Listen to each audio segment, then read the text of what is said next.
Dari peristiwa ke perjalanan.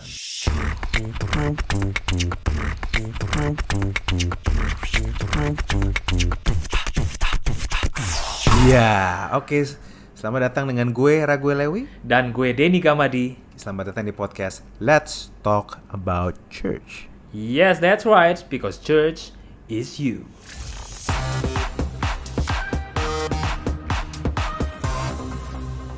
Nah, kita bakal ada di, bisa dibilang kayak poin yang terakhir ya, di pilar yang terakhir. Dan ini sesuatu yang sangat penting. Dan Benar ada banget. cerita-cerita ini, kita bisa tahu, kita kemarin belajar tadi keberanian menjadi kolaborator Roh Kudus. Terus kita juga belajar dari single fighter jadi komunitas. Terus juga dari agenda tersembunyi, jadi kita belajar bersahabat yang tulus. Terus ada yang belajar dari cuma ngomong teori jadi share tentang kisah kehidupan. Sedap. Nah, ini yang terakhir, dari peristiwa ke perjalanan. That's Jadi right. kita nggak cuma ngobrol tentang peristiwa, tetapi kita ngobrol tentang share tentang perjalanan. Nah, ini dia yang sering jadi masalah. Lu perhatiin gak, banyak orang salah kaprah di gereja. Waktu orang itu belum percaya, kita datengin terus, kita layanin, istilahnya kita ajakin, komsel dan segala macam. Tapi setelah dia dibaptis, masuk ke dalam gereja, dia dibiarin gitu aja di gereja. Padahal dia masih ada di ground zero. Dia belum mulai. Kenapa? Karena banyak orang melihat penginjilan sebagai satu kali peristiwa. Padahal bukan gitu. Penginjilan tuh bukan satu kali bisnis, tanda tangan, kesepakatan, lalu kita tinggal gitu loh. Enggak. Betul. Penginjilan adalah perjalanan bersama. Perjalanan terus-menerus. Perjalanan mendengarkan suara Tuhan, buat ikut berkolaborasi dengan Roh Kudus. Every single day. Every single day. Perjalanan apa lagi? Bertumbuh dalam komunitas. Perjalanan This seperti is yang kita sebut.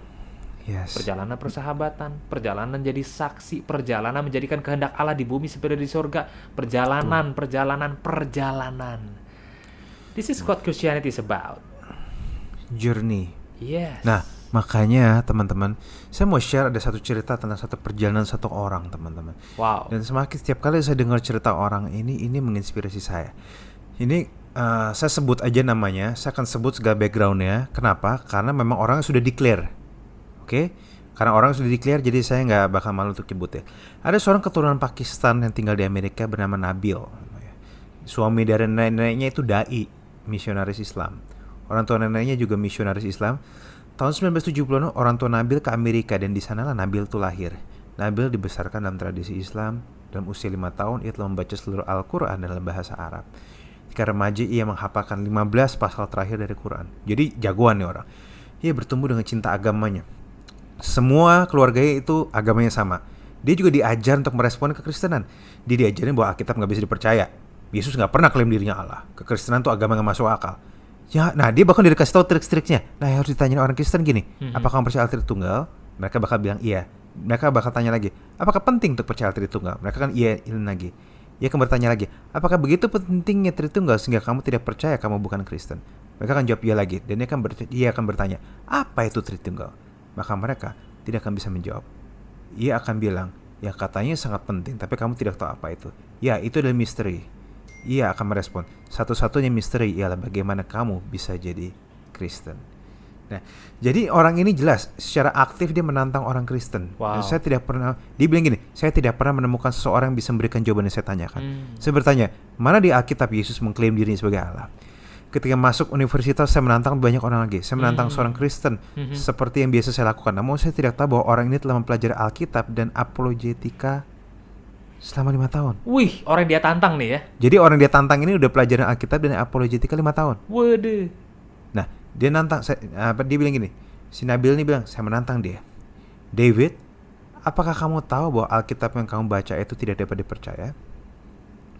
Saya tidak tahu bahwa sebelum saya mengajukan pertanyaan tersebut, ia telah berdoa, Tuhan, bukakan pintu bagi saya untuk mengabarkan Injil kepada dia. Dan Nabi bilang, dan gue masuk mentah-mentah melalui pintu itu. Ternyata udah didoain sebelumnya. Iya. Dan dia berkata, Nabil, mari saya tunjukkan mengenai Alkitab. Wow. Perjanjian baru ditulis oleh para murid yang memiliki banyak bahasa. Mereka menuliskan dalam bahasa Yunani. Kita hari ini memiliki lebih dari 5.600 salinan manuskrip Perjanjian Baru dalam bahasa Yunani. Dari salinan-salinan itu kita dapat merekonstruksi keseluruhan teks Perjanjian Baru. Kalaupun kita tidak punya salinan PB tersebut, kita memiliki lebih dari 10.000 salinan dalam bahasa Latin, Koptik, dan Syria. Kalaupun kita tidak memiliki semua itu, ada 30.000, oke, 30.000 ya, kutipan PB dari Bapak Gereja mula-mula. Pada akhirnya kita bisa merekonstruksi naskah awal Perjanjian Baru. Kita bisa yakin akan apa yang dikatakan dalam Perjanjian Baru. Nabil ini shock, dia bilang, David kamu ngarang semua ini. Saya berbicara pada ratusan orang Kristen dan tidak ada yang mengetahui hal ini. Dia berkata, kamu pikir saya ngarang ini? Terus Nabil bilang, iya saya rasa iya. Ia menjawab, bring it on. Asik. Terus dia jawab, si Nabil bilang, it's been brought, let's go. Tantang-tantang. Mulai saat ini kami terus membicarakan hal itu. Kami mendaftar di kelas perkuliahan yang sama agar kami dapat saling berargumen. Gila ini dua absurd banget nih, nerdy banget soal agamanya. Ia akan datang ke rumah saya untuk belajar kimia dan kami berbicara tentang Injil sepanjang malam. Kami jadi sahabat baik. Dalam persahabatan kami, ia dapat menyaksikan Injil kepada saya tidak seperti orang lain. Karena ia sungguh-sungguh sahabat baik saya. Dan setiap kali kami membicarakan ini terus-menerus sampai 1 tahun setelah kami mulai berkenalan. Nabila bilang, saya sadar bahwa ia benar. Wow. Tidak mungkin Perjanjian Baru bisa salah. Beribuan salinan dapat memastikan naskah presisi mula-mula Perjanjian Baru. Saya mengambil langkah berikutnya. David, dia nanya Nabila, di mana Yesus mengklaim dirinya sebagai Allah. Bagi saya itu pertanyaan terpenting. Al-Quran mengatakan surah 4 ayat 157, Yesus tidak dibunuh, tidak disalibkan, namun kelihatan mati di mata orang. Yesus tidak mati di atas kayu salib. Saya menghabiskan 1 tahun kemudian dengan ketulusan dan kedalaman untuk mencari tahu jawaban atas hal ini. Saya baca di Injil yang mengatakan, mintalah maka aku akan menerima, carilah maka aku akan mendapat, ketuklah maka pintu akan dibukakan bagiku. Al-Quran juga mengatakan jika umat Allah berseru kepadanya, Allah mendengarnya. Maka saya memberikan diri kepada Allah agar ia menunjukkan dirinya kepada saya. Saya pergi dari satu masjid ke masjid yang lain. Lihat perjalanannya teman-teman. Bertanya pada imam. Dan mereka tidak dapat memberi saya jawaban. Ketika melakukan saat waktu, saya menghabiskan berjam-jam dengan membasahi mata air sama berkata, Tuhan, siapakah engkau? Karena semua bukti yang ada mengarah kepada Yesus. Namun apabila saya menerima Yesus, ini yang stresnya Nabil, saya harus melepaskan segala sesuatu. Saya anak laki-laki satu-satu di keluarga saya. Saya cucu laki-laki pertama dari nenek saya. Saya tahu orang akan memimpin doa di hari Jumat bila ayah saya berhalangan. Saya akan menyampaikan dakwah, memberi tafsiran atas hadis. Sepupu saya akan datang jika mereka butuh bertanya tentang Muhammad dan saya akan menjawab mereka. Kebanggaan orang tua saya terletak pada saya. Bagaimana saya terpikir untuk meninggalkan keluarga saya? Ini terlalu besar untuk saya tanggung. Saya bertanya kepada Allah, Tuhan, jika Engkau mau menunjukkan diri pada saya, Engkau harus menunjukkan dirimu sendiri. Pada saat itu Nabila bilang, saya merasa saya tidak dapat menguasai iman saya sendiri. Saya minta tanda dan Allah memberi saya 3 mimpi begitu jelas. Mimpi pertama itu keluar dari bagian Alkitab tidak pernah saya baca sebelum di Injil Lukas. Tuhan memanggil saya dan memberitahu saya apa yang benar. Allah memanggil saya tapi saya melawan dia sambil menangis. Meninggalkan keluarga saudara ada hal yang jauh lebih mudah untuk dibicarakan ketimbang dilakukan. Ini mengguncang pikiran saya. Saya melihat segala sesuatunya yang berbeda. Saya mencari jalan agar bisa tetap bersama keluarga saya. Inilah yang menjadi pergumulan setiap orang muslim yang hendak meninggalkan kepercayaan. Ini terlalu berat bagi saya. Ketika menyetir kampus, hati saya bergejolak dan memutuskan untuk tidak berkuliah hari itu. Lalu saya mencari penghiburan dari Quran namun tidak mendapat apa-apa. Lalu saya beranjak dari Matius 1, saya lompat ke Matius 5. Berbunyi, berbahagialah mereka yang berduka cita karena mereka akan dihiburkan. Pada saat itu Alkitab menjadi hidup seperti ada aliran listrik kepada saya dan saya menyimpulkan inilah buku kehidupan. Dan saya tidak dapat meletakkannya. Itu adalah study Bible dan saya membaca semua catatannya. Ketika ada pertanyaan, jawabannya ada di catatan kaki. Saya bertanya, Tuhan, bagaimana saya tahu Engkau mendengar doa saya? Di catatan kaki berbunyi, jika Engkau ingin tahu apakah Tuhan mendengar, inilah bagaimana saya membaca Injil Matius. Butuh 1 minggu untuk membaca Matius 5-10. Saya masih bergumul, Tuhan, saya tidak bisa melepaskan keluarga saya. Teman-teman dengar gak? The struggle is real. Hingga pada akhirnya Matius 10 dikatakan, ia mengasihi ayah atau ibunya melebihi aku, tidak dapat mengikuti aku. Aku berkata, Tuhan, ini seperti aku harus membunuh diriku untuk mengikutimu. Kemudian di perikop yang sama dikatakan, yang mengikut aku harus memikul salibnya dan mengikut aku. Ya, kita harus bersedia mengakui Yesus bahkan sampai kematian. Baginya, bagian yang sama mengatakan, ia yang mengakui aku di depan manusia, aku akan mengakuinya di hadapan Bapakku di surga. Barang siapa menyangkal aku di depan manusia, aku pun menyangkal dia di hadapan Bapa. Pada saat itu aku sadar, aku harus tunduk dan menerima Tuhan. Maka aku tunduk kepada Tuhan dan menerima ketuhanannya. Saya pertama kali dalam hidup saya melihat ayah saya nangis. Pertama kali saya melihat ibu saya memandang saya seolah saya mengkhianatinya.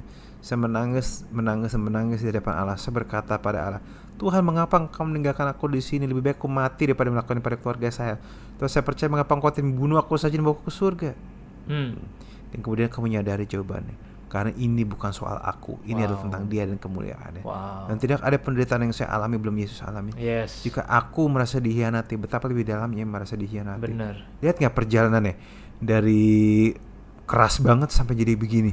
Kalau saya merasa dipersalahkan, seberapa lebih jauh ia dipersalahkan. Jika aku merasa terluka, betapa ia lebih terluka di atas kayu salib. Disitulah saya merasakan kebenaran Injil. Tuhan tidak berdiri di tahtanya dan menyaksikan kita menderita di bumi. Ia tidak membiarkan dunia menghancurkan dirinya sendiri. Ia melihat kita menghancurkan diri kita sendiri dan ia masuk ke dalamnya.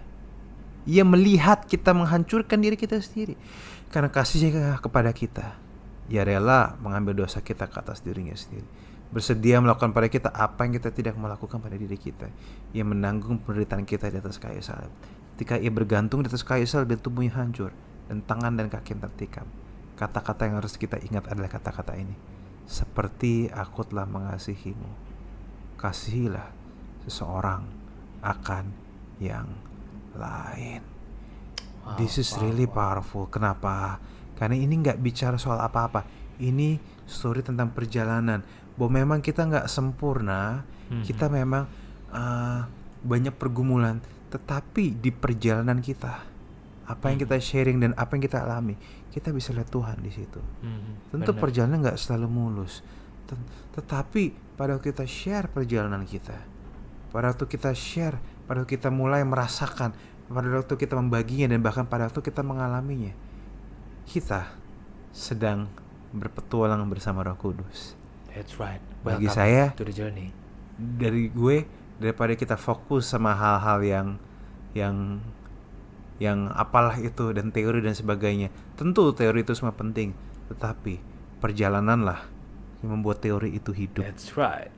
Pengen denger lanjutannya? Pantengin terus podcast Let's Talk About Church, because church is you.